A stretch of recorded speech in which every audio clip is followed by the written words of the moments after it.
నాకు మ్యారేజ్ అయ్యి 2 years అయింది. ఓకే. మా గర్ల్ ఫ్రెండ్‌ని లవ్ మ్యారేజ్ చేసుకున్నాను. ఓకే. మ్యారేజ్ అయిన 6 monthsకి నేను దుబాయ్ వెళ్ళిపోయా. ఓకే. వెళ్ళిపోయి అక్కడ వర్క్ చేసుకుంటూ చిన్న బిజినెస్ ఇండియాలో పెట్టుకోవాలని ప్లాన్ చేసుకొని వర్క్ చేస్తూ అమౌంట్ సంపాదించుకుంటాను. ఓకే. రీసెంట్గా అంటే కాల్ చేస్తుంటే కాల్ లిఫ్ట్ చేయడంలా సరిత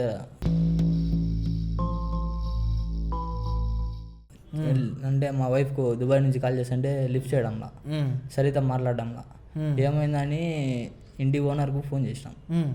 రెంట్కు ఉంటాం మేము. ఆ ఇంటి ఓనర్కు ఫోన్ చేసినాం. ఓకే. ఆ అంకుల్ వచ్చేసి ఇట్లా మీ వైఫ్ నైట్ బయటికి వెళ్తుంది, ఏ టైంలో అంటే ఆ టైం ఇంటికి వస్తుంది, సరిత ఉండడం లేదు ఇంట్లో అని మీరు కాల్ చేయండి అది ఇది అని చెప్పాడు. అంటే నైట్ ఎక్కడికంటే అక్కడికి వెళ్తుంది. ఎక్కడికి వెళ్తున్నావు అని అడిగితే మదర్ వాళ్ళ ఇంటికి వెళ్ళి వస్తా, లేదంటే ఫ్రెండ్ వాళ్ళ ఇంటికి వెళ్ళి వస్తా అని ఏదో చెప్పి పోతుంది. నువ్వు వెళ్ళేది ఉండే కదా వాళ్ళ అమ్మోళ్ళ ఇంటికి వెళ్ళినా కానీ సరే, అమ్మాయి ఇక్కడికైతే వెళ్తున్నా అని చెప్పినా కానీ సరే, తోడుకి ఇప్పుడు హస్బెండ్ అన్నాక డ్రాప్లు పికప్లు ఉంటాయి కదా, అట్లా ఏమైనా చేసేది ఉంటాయి కదా నువ్వు. ఆ అమ్మాయి వద్దు, అమ్మకు హెల్త్ బాగాలేదు, కొంచెం పర్సనల్ మ్యాటర్స్ అని అది ఏదో చెప్పి నన్ను డైవర్ట్ చేస్తాను. అయితే ఇప్పుడు ప్రాబ్లం అంతా ఎక్కడ వచ్చింది బ్రో, అసలు ఏంది అంటే ఈ అమ్మాయి నైట్ ఆ టైంలో ఎందుకు బయటకు పోతుందో తెలియదు. వాళ్ళ అమ్మకాడికి పోయినా కూడా ఆ అమ్మాయి చేతిలో అమౌంట్ చాలా ఉన్నాయి, అంటే ఎక్కువ క్యాష్ ఎక్కువ పెట్టుకుంది. క్యాష్ ఏం వర్క్ చేస్తా లేదు అమ్మాయి. ఏం వర్క్ చేయండి, క్యాష్ ఎట్లుంటాయి ఆ అమ్మాయి దగ్గర?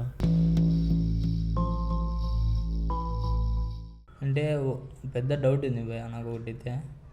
అమ్మాయి ఒకరోజు బాత్రూంలో స్నానం చేస్తా ఫోన్ వచ్చిందని ఫోన్ లిఫ్ట్ చేయమని చెప్పింది. ఓకే. అమ్మాయి పర్స్లో ఉంది మొబైల్ అనేది పర్స్లో ఉంది. ఓకే. ఆ పర్స్లో నుంచి మొబైల్ తీసేటప్పుడు కాండం ప్యాకెట్ బయటకు వచ్చింది భయ. సో బ్రదర్ ఇగో ఇది మన కెమెరా. ఆమె ఏమన్నదిరా? నేను ఫస్ట్ మంచిగానే మాట్లాడినాక స్టార్ట్ చేసినాక ఏమన్నా అంటే ఏం చేస్తావు అని అడిగింది. నాకు ఇట్లా 10 కార్లు ఉన్నాయి, నేను రెంట్కి ఇస్తాను, ఎంత సంపాదిస్తాను అని అడిగింది. నాకు 3-4 లక్షల దాకా వస్తుంది అనేసరికి ఏమన్నది. అప్పుడు దాని తర్వాత మీకు బాయ్ ఫ్రెండ్ ఉందా, మీకు పెళ్ళైందా అంటే అప్పుడు చెప్తుంది. అప్పటిదాకా రివీల్ చేయలేమని, అప్పటిదాకా ఏం చెప్పలేదు. ఆ క్వశ్చన్కి ఆన్సర్ చేయలే. 3-4 లక్షలు సంపాదిస్తున్నా అన్నప్పుడు నాకు బాయ్ ఫ్రెండ్ లేను అంటే ఏం లేదంటే వీడియో కాల్ చేయను, వీడియో కాల్ కూడా చేసి స్క్రీన్ షాట్ తీసుకున్నా. లోపల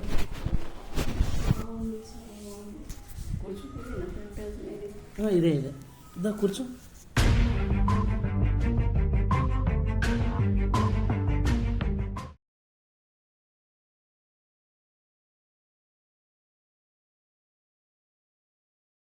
సో గైస్ వీడియో స్టార్ట్ చేసే ముందు ఒక్క నిమిషం ఆగండి, ఒక్క 1 minute నా కోసం టైం కేటాయించండి. సో గైస్ మీ దగ్గర ఏమైనా సెకండ్ హ్యాండ్ కార్స్ ఉన్నాయా? సో మీరు దాన్ని అమ్ముదాం అనుకొని ఆగిపోతున్నారా? అంటే లైక్ సెకండ్ హ్యాండ్ డీలర్స్కి కమిషన్ ఇవ్వలేక ఆర్ జెన్యూన్ బయర్స్ లేక మీరు ఆగిపోతున్నారా? సో మీలాంటి వాళ్ళ కోసమే సో మీ కార్స్ని నేను సేల్ చేసి పెడతా అని చెప్పేసి అయితే నేనైతే మీకు చెప్తున్నా. సో అదే విధంగా అంటే మీ కార్స్ మీవి ఏ కార్స్ ఉన్నా కానీ సరే దాని ఫొటోస్, దాని ఫీచర్స్, ఆ మోడల్, ఆ కార్లో ఏమేమి రిపేర్స్ ఉన్నాయి అని చెప్పేసి ప్రతి ఒక్కటి మనకి ఇక్కడ వాట్సాప్ నెంబర్ కనిపిస్తుంది కదా, ఆ నెంబర్కి మెసేజ్ చేయండి ఆర్ నాకు కాల్ చేయండి ఆ నెంబర్కి. అండ్ ఇంకొకటి ఇక్కడ ఇన్స్టాగ్రామ్ ఐడి ఉంది కదా, ఈ నెంబర్ కూడా ఈ ఇన్స్టాగ్రామ్కి కూడా మెసేజ్ చేయండి. సో మీది ఏ కార్ ఉన్నా కానీ సరే ఆ కార్ యొక్క వీడియో నేను తీసుకొని దాని ఫీచర్స్ ఇవన్నీ నేను వీడియోలో ఎక్స్ప్లెనేషన్ ఇచ్చి అర్జున్ వ్లాగ్స్లో రిలీజ్ అయ్యే వీడియో ముంగట నేను ఆ వీడియో అనేది చేసిస్తాను. సో కార్ ఎవరికి నచ్చినా కానీ సరే మీ కారు తప్పకుండా కొంటారు. సో అతి తక్కువ రోజుల్లో మీ కారు సేల్ చేసే బాధ్యత నాది. సో ఎవరికి కార్ కొనాలన్నా అమ్మాలన్నా కానీ సరే నా నంబర్కి మెసేజ్ చేయండి, నా ఇన్స్టాగ్రామ్ ఐడికి మెసేజ్ చేయండి. అండ్ ఇదే కాకుండా మనం ఇక్కడ ఏం చేస్తున్నామంటే మన దగ్గర జెన్యూన్ సర్వీస్ ఉంటుంది. ఇంకొకటి ఏంటంటే మనము ప్రతి ఒక్క కార్ని మనం మెకానిక్తోని చెక్ చేయించి మరీ సేల్ చేస్తాం. మనము ఎటువంటి ఫ్రాడ్ ఉండదు, ఎటువంటి డోకా ఉండదు మన దగ్గర. సో ఇంకొకటి లైక్ సబ్స్క్రైబర్సే కాకుండా మన సబ్స్క్రైబర్స్లో ఎవరికైనా second hand car dealers showroom కనుక ఉంటే కనుక వాళ్ళ కార్స్ సేల్ అవ్వకపోతే కూడా మనము ఆ కార్స్ యొక్క వీడియోస్ తీసుకొని మనము అర్జున్ వ్లాగ్స్లో వీడియోస్ అనేది చేసేస్తాం. సో కార్ అనేది తప్పకుండా సేల్ అవుతుంది. సో ఎవరికి ఎటువంటి కార్ అమ్మాలన్నా ఎటువంటి కార్ కొనాలన్నా కానీ సరే నా వాట్సాప్ నెంబర్కి మెసేజ్ చేయండి. ఇక్కడ నా ఇన్స్టాగ్రామ్ పేజ్ ఉంది, దానికి కూడా మెసేజ్ చేయండి. So hello guys, welcome back to Arjun vlogs. Guys ఈరోజు అయితే మన దగ్గరికి అయితే ఈ బ్రదర్ వచ్చిండు, మన సబ్స్క్రైబర్ అంట బ్రదర్. సో ఈ బ్రదర్ అయితే మనకైతే తన బాధ అంతా చెప్పిండు. సో ఏంది బ్రదర్ బాధ ఏంది, అసలు ఏమైంది, అసలు ఏం కథ? అసలు యాక్చువల్లీ ఇంకొకటి ఏంటంటే బ్రదర్ ఇంకొక 10 డేస్లో రిటర్న్ వెళ్ళిపోవాలి దుబాయ్కి. కానీ మన దగ్గరకు వచ్చిండు పరిష్కారం కోసము. అది ఏ విధమైన పరిష్కారము, అసలు ఏమైంది బ్రదర్ లైఫ్లో ఏంది అనేది ఒకసారి మీరు కూడా బ్రదర్ మాటల్లో తెలుసుకోవాలి. అండ్ ఇంకొకటి వీడియో చూస్తున్న వాళ్ళు ప్రతి ఒక్కళ్ళు ముందే సబ్స్క్రైబ్ చేసుకోండి. అండ్ చాలామందికి నోటిఫికేషన్స్ వస్తలేవని చెప్పేసి తెలిసింది, కాబట్టి బెల్ ఐకాన్ని ప్రెస్ చేయండి. సో ప్రతి ఒక్కరికి వీడియో పెట్టగానే నోటిఫికేషన్ వస్తుంది, సో దట్ నా వీడియోస్ మీకు రీచ్ అవుతాయి. సో ఏమైంది అనేది మనం ఒకసారి బ్రదర్ మాటల్లో తెలుసుకుందాం. బ్రదర్ మీ పేరు బ్రదర్? వెంకట్. బ్రో అసలు ఏమైంది, అసలు ఏంది ప్రాబ్లం ఏంది, అసలు నీ వైఫ్ ఏం చేస్తుంది, నీకు దుబాయ్లో నువ్వేం చేస్తావు, అసలు ప్రాబ్లం ఏంది అనేది నాకు క్లియర్గా చెప్పు బ్రో. అసలు అంటే మన వ్యూవర్స్ కూడా చూస్తున్నాను, మన ఛానల్ చూస్తావు గాను చూస్తాం. సో నీకు న్యాయం జరగాలి అంటే క్లియర్ కట్గా ఉన్నది ఉన్నట్టు చెప్పు బ్రో. అసలు ఏంది స్టోరీ? బ్రదర్ నా పేరు వెంకట్. ఓకే. నేను దుబాయ్లో వర్క్ చేస్తుంటా. ఓకే. ఏం వర్క్ చేస్తావు దుబాయ్లో? కార్ డ్రైవర్గా చేస్తుంటా. Okay bro. నాకు మ్యారేజ్ అయ్యి 2 years అయింది. ఓకే. మా గర్ల్ ఫ్రెండ్ని లవ్ మ్యారేజ్ చేసుకున్నా. ఓకే. మ్యారేజ్ అయిన 6 monthsకు నేను దుబాయ్ వెళ్ళిపోయా. ఓకే. వెళ్ళిపోయి అక్కడ వర్క్ చేసుకుంటూ చిన్న బిజినెస్ ఇండియాలో పెట్టుకోవాలని ప్లాన్ చేసుకొని వర్క్ చేస్తూ అమౌంట్ సంపాదించుకుంటాను. ఓకే. రీసెంట్గా అంటే కాల్ చేస్తుంటే call lift చేయడంలా Saritha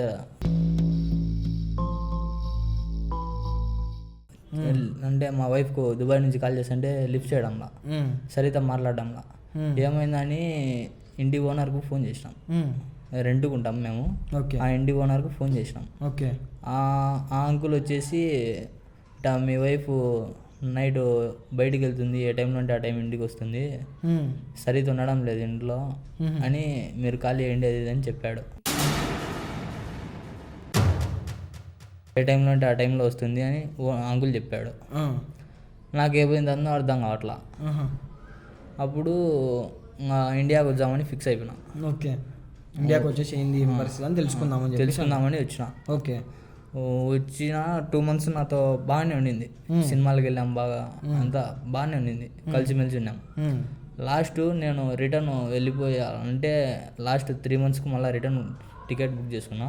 okay. 3 months అంటే 2 months బాగా కలిసి ఉండింది. ఓకే. లాస్ట్ మంత్స్లో ఒక 10 days నేను వెళ్ళాల్సిన టైంలో ఓకే నాతో సరిత బిహేవ్ చేయడంలా. అంటే నైట్ ఎక్కడికంటే అక్కడికి వెళ్తుంది. ఎక్కడికి వెళ్తున్నావు అని అడిగితే మదర్ వాళ్ళ ఇంటికి వెళ్ళి వస్తా, లేదంటే ఫ్రెండ్ వాళ్ళ ఇంటికి వెళ్ళి వస్తా అని ఏదో చెప్పి పోతుంది. నువ్వు వెళ్ళేది ఉండే కదా వాళ్ళ అమ్మోళ్ళ ఇంటికి వెళ్ళినా కానీ సరే, అమ్మాయి ఇక్కడికైతే వెళ్తున్నా అని చెప్పినా కానీ సరే, తోడుకి ఇప్పుడు హస్బెండ్ అన్నాక డ్రాప్లు పికప్లు ఉంటాయి కదా, అట్లా ఏమైనా చేసేది ఉండే కదా నువ్వు? ఆ అమ్మాయి వద్దు, అమ్మకు హెల్త్ బాగాలేదు, కొంచెం పర్సనల్ మ్యాటర్స్ అని అది ఏదో చెప్పి నన్ను డైవర్ట్ చేస్తాను. నేను వాళ్ళ అమ్మకి ఏదో పర్సనల్ మ్యాటర్ అని చెప్పేసి నేను డైవర్ట్ చేసేది. ఏ టైంలో వెళ్తుండే వాళ్ళ మమ్మీ దగ్గరికి తను? నైట్ టైమ్స్ 9కు 8కు అట్లా వెళ్ళి మళ్ళీ 3కి 2కి అట్లా వస్తానండి. మధ్యరాత్రి 3కి 2కి వస్తానండి. నాకు ఆ టైంలో ఏం అవసరం, ఏం ప్రాబ్లం ఉండిపోతానో తెలీదు. పోనీ అమ్మకాడికే కదా అని సైలెంట్ అయిపోయినా. నువ్వు వాళ్ళ అమ్మకి ఫోన్ చేసి ఎప్పుడు కనుక్కోలేదా ఇట్లా మీ బిడ్డ వచ్చిందా మీ దగ్గరికి అది సార్ అంటే? వాళ్ళ అమ్మకి ఏం కాల్ చేయలేదు. వాళ్ళ అమ్మకి ఏం కాల్ చేయలేదు నువ్వు? ఓకే. అయితే ఇప్పుడు ప్రాబ్లం అంతా ఎక్కడ వచ్చింది బ్రో, అసలు ఏంది? అంటే ఈ అమ్మాయి నైట్ ఆ టైంలో ఎందుకు బయటకు పోతుందో తెలియదు. వాళ్ళ అమ్మకాడికి పోయినా కూడా ఆ అమ్మాయి చేతిలో అమౌంట్ చాలా ఉన్నాయి, అంటే ఎక్కువ క్యాష్ ఎక్కువ పెట్టుకుంది. క్యాష్ ఏం వర్క్ చేస్తలేదు అమ్మాయి. ఏం వర్క్ చేయండి, క్యాష్ ఎట్లుంటాయి ఆ అమ్మాయి దగ్గర? అదే డౌట్ వచ్చి కొంచెం అడిగింటే అమ్మ ఇచ్చిందని చెప్పింది. అమ్మ ఇచ్చిందని చెప్పింది. అంటే నీకు ఒక ఇప్పుడు అంచనా వేసి చూస్తే మన దగ్గర ఒక 50,000 1,00,000 ఉన్నాయి అన్నట్టు అర్థమవుతుంది కదా. సో అట్లా ఎన్ని ఉండే ఆమె దగ్గర? అంటే అట్లా ఎన్ని కట్టలు ఉన్నాయా, లేదంటే ఇట్లా చిల్లర ఉన్నాయా? 4-5 లక్షల దాకా ఉంది కట్టాలి. 4-5 లక్షల దాకా కట్టలు ఉంటాయి. బాబా. అంత అమౌంట్ అమ్మోళ్ళు ఎందుకు ఇస్తారని నాకు డౌట్ వచ్చింది. ఆ తర్వాత ఏం చేయాలో అర్థం కావట్లా. ఎందుకు ఇస్తారైనా అంత అమ్మోళ్ళని అడిగినా. ఏదో ఇబ్బంది ఉందని నేను ఇప్పించుకున్నా అని చెప్పింది. అవసరం ఉందిలే అని ఇప్పించుకున్నా అని చెప్పింది. ఓకే బ్రో, మరి ఇప్పుడు నీకేం కనుక్కోవాలని ఉంది నీకు? అంటే పెద్ద డౌట్ ఉంది భయ నాకు ఒకటైతే. అమ్మాయి ఒకరోజు బాత్రూంలో స్నానం చేస్తా ఫోన్ వచ్చిందని ఫోన్ లిఫ్ట్ చేయమని చెప్పింది. ఓకే. అమ్మాయి పర్స్లో ఉండింది మొబైల్ అని పర్స్లో ఉంది. ఓకే. ఆ పర్స్లో నుంచి మొబైల్ తీసేటప్పుడు కాండం ప్యాకెట్ బయటకు వచ్చింది భయ. ఇంత పర్సులో కాండం మొబైల్తో పాటు కాండం ప్యాకెట్ కూడా ఉంది. కాండం ఎందుకు ఉంది బ్రదర్? అదే చాలా డౌట్గా ఉంది బ్రదర్. అప్పుడు చాలా బాధ వేసింది నాకు, అడగలేకపోయినా అమ్మాయిని. అదే కనిపెట్టి అలా బ్రదర్ మీరు ఎట్టో ఒకట్లా. అచ్చా, ఇప్పుడు ఆ కాండం ఎందుకు ఉంది బ్రదర్? ఇప్పుడు ఎవరైనా అదే ఎవరితో నా ఎఫ్ఐఆర్ ఉందా లేదంటే ఎట్లా అనేది నాకు కొంచెం డౌట్లు ఉన్నాయి బ్రదర్. నాకు ఇప్పుడు వచ్చిన డౌట్లో నేను చెప్తాను. మీ వైఫ్ దగ్గర డబ్బులు ఉన్నాయని చెప్పేసి అంటున్నావు. ఇంకొకటి మీ వైఫ్ బ్యాగ్లో కాండం దొరికింది అని చెప్పేసి అంటున్నావు. ఇప్పుడు ఇది నువ్వు ఇన్ని గణం చెప్తున్నావు, ఇక్కడ డబ్బులు ఉన్నాయి ప్లస్ కాండమ్స్ కూడా ఉన్నాయి బ్యాగ్లో అంటే ఎవరు బ్యాగ్లో కాండమ్స్ క్యారీ చేయరు అమ్మాయిలు. సో తను క్యారీ చేస్తుందంటే ఐదర్ తను ప్రాస్టిట్యూషన్ అన్న చేస్తుండాలి. ముఖ్యంగా మనకు ఫస్ట్ రీజన్ అయితే తప్పుగా అనుకోక నేను ఇట్లా అంటున్నాను. సో మనకి మొదటి రీజన్ అయితే తప్పకుండా తను ప్రాస్టిట్యూషన్ అయినా చేస్తుండాలి, లేదా స్ట్రాంగ్ రీజన్ అయితే ప్రాస్టిట్యూషన్, లేదా ఎవరన్నా బాయ్ ఫ్రెండ్ అన్న ఎవరినైనా మెయింటైన్ చేస్తూ ఉండాలి బ్రదర్. ఈ రెండే స్ట్రాంగ్ రీజన్స్ ఉంటాయి ఏదైనా సరే. సరే బ్రదర్, నువ్వు ఇప్పుడు ఏంది నీ వైఫ్ని నువ్వు ఏం చేద్దాం అనుకుంటున్నావు ఇప్పుడు నువ్వు? మరి నా దగ్గర ఏం ప్రూఫ్ లేవు బ్రదర్. మీరు ప్రూఫ్ నాకు ఎటో ఒకటి ప్రూఫ్ ఇప్పించే, అంటే వేరే వాళ్ళతో అఫేర్ ఉండేటట్టయితే నాకు ఇంకా పిల్లలు పుట్టలేదు మాకు, విడాకులోనే ఇద్దామని నేను చూసుకున్నాను. విడాకులని ఇద్దామని చెప్పేసి అనుకుంటున్నావు. ఓకే బ్రదర్, ఇప్పుడు నువ్వు ఇవన్నీ చెప్తున్నావు, తన బ్యాగ్లో కాండమ్స్ దొరికినాయి అండ్ తన దగ్గర డబ్బులు ఉన్నాయి అని చెప్పేసి అని. అంటే బ్రదర్ ఇవన్నీ నేను ఎట్లా నమ్మేది? ఇప్పుడు చాలామంది వచ్చి కొంతమంది ఇప్పుడు అలుచుగా తీసుకొని ఇప్పుడు ఇక్కడికి వచ్చి చాలామంది అబద్ధాలు చెప్పిన వాళ్ళు కూడా ఉన్నారు బ్రదర్. ఇవన్నీ నీ వైఫ్ నువ్వు వదిలేయాలని చూసి ఇవన్నీ నువ్వు తన మీద అలిగేషన్స్ చేస్తున్నావు కూడా అనుకోవచ్చు కదా. ఇది నేను ఎట్లా నమ్మాలి? మీరు ఇంతమందిని చూసింటారు కదా, మా వైఫ్ నెంబర్ ఇస్తా, ఒకసారి కాల్ చేసి మాట్లాడండి. అమ్మాయి మాట్లాడే విధానంలో మీకు అర్థమైపోతుంది. సరే, ఇప్పుడు ఇక్కడ టాస్క్ ఏంటి అంటే బ్రదర్ ఏమంటున్నాడంటే తనకు డివోర్స్ ఇచ్చేస్తా, నా దగ్గర ప్రూఫ్స్ లేవు అని చెప్పేసి అంటున్నాడు. సో బ్రదర్ ఏమంటుందంటే నంబర్ ఇస్తాం మా వైఫ్ది, తను ఏం చేస్తుంది ఏంది, తను ఎట్లా మాట్లాడుతుంది ఏంది ఒకసారి మీరే చూడండి అని చెప్పేసి అంటాడు. సో మనం ఇక్కడ ఏం చేస్తున్నామంటే, సరే బ్రదర్ మీ గర్ల్ ఫ్రెండ్ నంబర్, మీ వైఫ్ నంబర్ ఇయ్యి, ఓకేనా? వీళ్ళ వైఫ్ నంబర్ అయితే మనం తీసుకొని మనం ఏం చేస్తామంటే మన టీం ఉన్నది, మన టీంతో మనం కాంటాక్ట్ చేపిస్తాము. తను ఏ విధంగా మాట్లాడుతుంది ఏంది అనేది కొంచెం ఫ్లర్ట్ చేసి మా వాడితో మాట్లాడిపిస్తాము. ఒకవేళ తన క్యారెక్టర్ ఒకవేళ వేరే పరంగా ఉంది, ఒకవేళ తను అదే పని చేస్తున్నట్టయితే కనుక ఆ ప్రూఫ్స్ అనేటిది ప్రతి ఒక్కటి కెమెరా పెట్టి రికార్డ్ చేసి నేను నీకు ఇస్తాను. ఇప్పుడు నువ్వు దుబాయ్ మధ్యలో వచ్చినావు, ఓకేనా? 3 months అవుతుంది నువ్వు వచ్చినావు.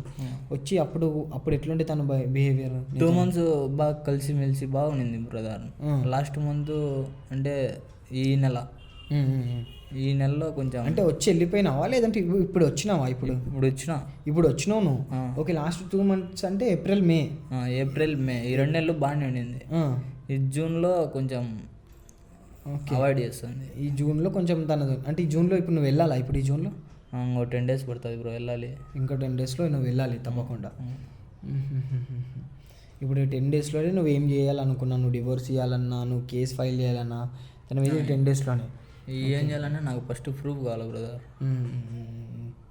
సరే, నాకు ఒక 2 daysలో కలువు బ్రదర్. 2 daysలో నేను మా వాడితో నన్ను మాట్లాడిపిస్తా, ఫ్లర్ట్ చేపిస్తా. ఈ 2 daysలో తన ఇంట్లో ఎట్లా ఉన్నా నువ్వేమనకు, తను ఫోన్లు మాట్లాడుతున్నా ఏమనకు, తను ఏం చేస్తున్నా ఏమనకు, తనని అలర్ట్ అవ్వకుండా చూసుకో. తను ఎట్లున్నా కానీ సరే ఏమనకు. ఒకవేళ తను నవ్వుకుంటూ చాట్ చేసినా, మెసేజ్లు చేసుకున్నా, కాల్స్ మాట్లాడినా అది మా వాళ్ళే ఉంటారు. మా వాళ్ళతోనే తను ఒకవేళ మా వాళ్ళ అంటే మా టీం వాళ్ళతోని కనుక ట్రై చేస్తే తను పడిపోవడం అంటే తను ఆ ట్రాప్లో పడడము అట్లాంటిది ఏమైనా జరిగింది అంటే మనం తప్పకుండా వీడియో రికార్డ్ చేసి నీకు ఒక ప్రూఫ్ అనేది ఇస్తాం మనం, ఓకేనా? సో ఇక్కడ మనకు అర్థం కాని విషయం ఏంటంటే తను అయితే ప్రాస్టిట్యూషన్ చేస్తుందా తెలియదు, వారు బాయ్ ఫ్రెండ్తో ఎవరితో ఉంటుందా తెలియదు. తన దగ్గర డబ్బులు అయితే చాలా ఉన్నాయని చెప్పేసి అయితే బ్రదర్ అంటుండు.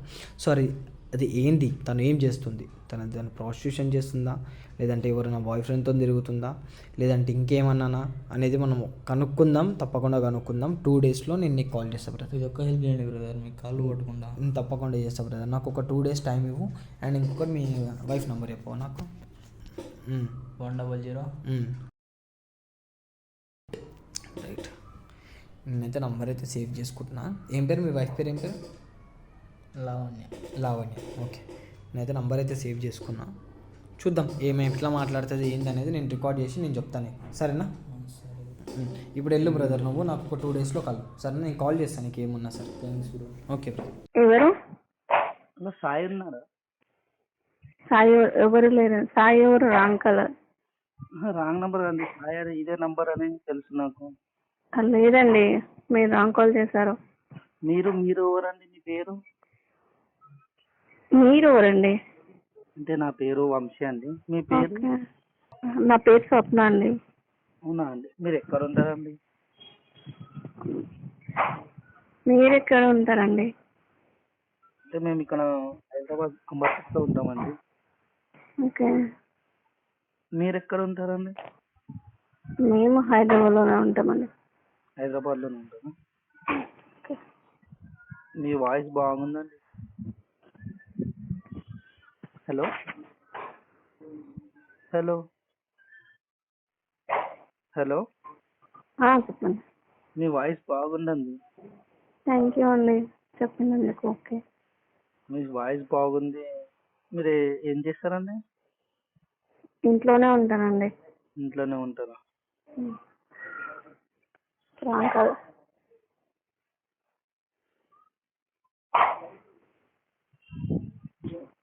హలో చెప్పండి. ఒకసారి వీడియో కాల్ చేయొచ్చు కానీ మీ వాయిస్ బాగుంది. మీ ఫేస్ కూడా చూడొచ్చా అని.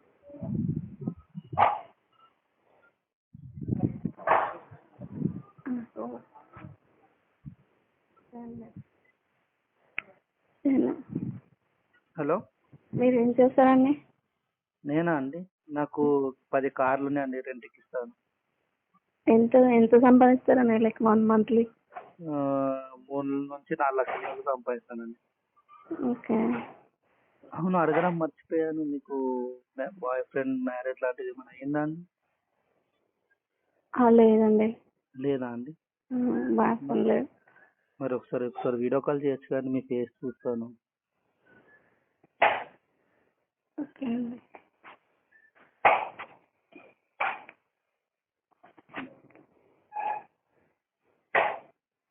హలో హలో చెప్పండి. మీరు ఎప్పుడైనా వీలుంటే కలుస్తారా అండి? ఎక్కడ కలుద్దామండి? అంటే ఇక్కడనే అండి, అంబర్పేటలో నాకు ఓన్ హౌస్ ఉంది. దాని మీద పెంట్ హౌస్లో పైన ఖాళీ ఉంటుంది, ఎవరు ఉండరు. ఓకే. అంటే మీరు కలుస్తా అంటే ఈరోజు ఫ్రీ అంటే నేను వర్క్ ఆపేసుకొని ఉంటాను మీకోసం. అవునా అండి? మీరు మీకోసం ఉండబుట్టు అండి, వర్క్ ఆపేసుకునే వస్తాను మీకోసం. నా కోసమే? మీకోసమే అండి. మీరు బాగున్నారు, మీ వాయిస్ కూడా బాగుంది, అందుకనే. అవునండి. కలుస్తా అంటే చెప్పండి, ఈవినింగ్ నేను రెడీ అండి కలవడానికి. ఓకే అండి. ఎక్కడ కలుద్దాం? ఇక్కడ అంబర్పేట మీకు లొకేషన్ పెడతాను. ఓకే. మీకు పంపించమంటే కార్ కూడా పంపిస్తాను మీ దగ్గరికి. ఓకే. మా డ్రైవర్ పికప్ చేసుకుంటాడు, ఇక్కడ డ్రాప్ చేస్తాడు. సరే అండి. కలుస్తారా అండి? కలుస్తారు. థ్యాంక్స్ అండి. సో బ్రదర్, వచ్చినావు కదా, ఇప్పుడు ఏమైపోయిందంటే మేము ఒక 2 రోజులు అయింది బ్రదర్ ఆమెతో ఫోన్ మాట్లాడడానికి. ఇంకో మనోడే మాట్లాడిండు. నీకు ఏముంది, రికార్డింగ్ అయిన నంబర్కి పంపించేసేసి. ఇంకొకటి పంపించే ముందు ఆమె ఏం మాట్లాడింది నువ్వు చెప్పు రాదురా, అది ఇంటడు ప్లస్ నువ్వు కూడా చెప్పు ఏం మాట్లాడింది. ముందు మొత్తం సోదేరా, కొంచెం లైన్ పెట్టినాక టైం పాస్ చేసిన, టీటూ మాట్లాడినా, ఏం చేస్తావు ఏడుంటావు అన్నట్టు మాట్లాడి మెయిన్ ఏదైతే రికార్డింగ్ మనకు అవసరం అవన్నీ ఆ రికార్డింగ్ క్లిప్సే మనం తీసుకోవాలి. ఓన్లీ మెయిన్ రికార్డింగ్ క్లిప్స్ అనేది మన బ్రో నెంబర్ పంపించేసిన ఆల్రెడీ. ఇప్పుడు వచ్చినాయి అంటే చెక్ చేసుకోలేదు. చెక్ చేసుకోవాలి. ఇప్పుడు పంపించినావా? ఇప్పుడే పంపించిన ఉండాలి కానీ. సో బ్రదర్, ఇగో ఇది మన కెమెరా. ఆమె ఏమన్నదిరా? నేను ఫస్ట్ మంచిగానే అంతా మాట్లాడినాక స్టార్ట్ చేసినాక ఏమన్నా అంటే ఏం చేస్తావు అని అడిగింది. నాకు ఇట్లా 10 కార్లు ఉన్నాయి, నేను రెంట్కి ఇస్తాను, ఎంత సంపాదిస్తాను అని అడిగింది. నాకు 3-4 లక్షల దాకా వస్తుంది అనేసరికి ఏమన్నది. అప్పుడు దాని తర్వాత మీకు బాయ్ ఫ్రెండ్ ఉందా, మీకు పెళ్ళైందా అంటే అప్పుడు చెప్తుంది. అప్పటిదాకా రివీల్ చేయలేదు. అప్పటిదాకా ఏం చెప్పలేదు. ఆ క్వశ్చన్కి ఆన్సర్ చేయలే. 3 నుంచి 4 లక్షలు సంపాదిస్తున్నా అన్నప్పుడు నాకు బాయ్ ఫ్రెండ్ లేను అంటే ఏం లేదంటే వీడియో కాల్ కూడా చేసి స్క్రీన్ షాట్ తీసుకున్నాం. డన్, మంచి పని, మంచి ప్రూఫ్ అది. సో ఇప్పుడు ఆమె లాస్ట్కి ఏమన్నది, ఎప్పుడు ఈరోజు వస్తున్నా అన్నది అని అన్నావు, ఏమన్నది లాస్ట్కి? కలుస్తా అన్నది. ఈరోజు కలుస్తా అన్నదంట మనోడు చెప్పిండు. సో అందుకని నీకు ఫోన్ చేసి పిలిచిన. బ్రో మన కెమెరా ఇక్కడ రికార్డ్ అవుతుంది. అరే ఆమె వచ్చి కలిసినాక అంటే వస్తాను కదా లేకపోతే నేను పికప్ చేసుకుంటా అని చెప్పిన. అంటే ఇట్లా డ్రైవర్ని పంపిస్తా అన్నట్టు అట్లా చెప్పిన. డ్రైవర్ని పంపిస్తాను, ఒక పని చేయి నువ్వే పో. నేనే పోతాను. నువ్వే లొకేషన్ పెట్టింది ఆమె నీకు? లొకేషన్ అప్పుడే పెట్టింది. ఒకసారి లొకేషన్ చూపి, అది ఏ లొకేషన్ చూపి, ఆయనకు చూపి. చూడు బ్రో, ఇది మా ఇంటి లొకేషన్ బ్రో. మీ ఇంటి లొకేషనేనా? వచ్చేటప్పుడు నువ్వు వచ్చేటప్పుడు ఎక్కడ ఉండి ఇంట్లోనే ఉండేనా? ఇంట్లోనే ఉండింది. ఇప్పుడు వస్తుంది ఇడికి, కానీ నువ్వు పోరా, పోయి ఆమెను పికప్ చేసుకో, ఇడికి రా, నేను బ్రో బయట ఉంటాము, ఇది ఇలా రికార్డ్ అవుతుంటుంది. ఇంకొకటి ఏంటంటే ఆమె మాట్లాడేటప్పుడు ఇది పెట్టుకో, ఈ ఫోన్ నీ దగ్గర పెట్టుకో, అందులో రికార్డ్ చేసి పక్కా కావాలి ఆమె మాట్లాడుతుంది, ఏం మాట్లాడుతుంది. తాళం వేసి బయట ఉంటాం రా, ఏమున్నామని సరే మనకు ప్రూఫ్ అనేది మనకు కావాలి. ఇప్పుడు బ్రో నీకేం ప్రూఫ్ కావాలి అంతే కదా? ప్రూఫ్ ఒకటి కావాలి. ప్రూఫ్ ఒకటి కావాలి. ఇప్పుడు ఆయన వస్తుంది అని చెప్పేసి అని అంటుండు. అరే బెస్ట్ మనం వదిలేసుకోవడం బెస్ట్, మనం వదిలేసుకోవడం డైవర్స్ ఇచ్చడం బెస్ట్. ప్రూఫ్ వచ్చే కదా బ్రో అమ్మాయి. ప్రూఫ్ నేను తీసుకొస్తా బ్రో, వస్తుంది చూడు. సరే ఇప్పుడైతే బయటకు పోదాం, నువ్వైతే పోయి తీసుకురా. ఇప్పుడు ఎంతసేపట్లో వస్తాను ఆమె? రమ్మన్నది రెడీగా ఉందంట ఆల్రెడీ. మరి పోయి తీసుకురా.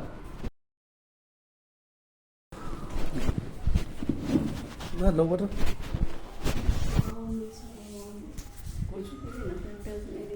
ఇదే ఇదే ఇదా కూర్చో.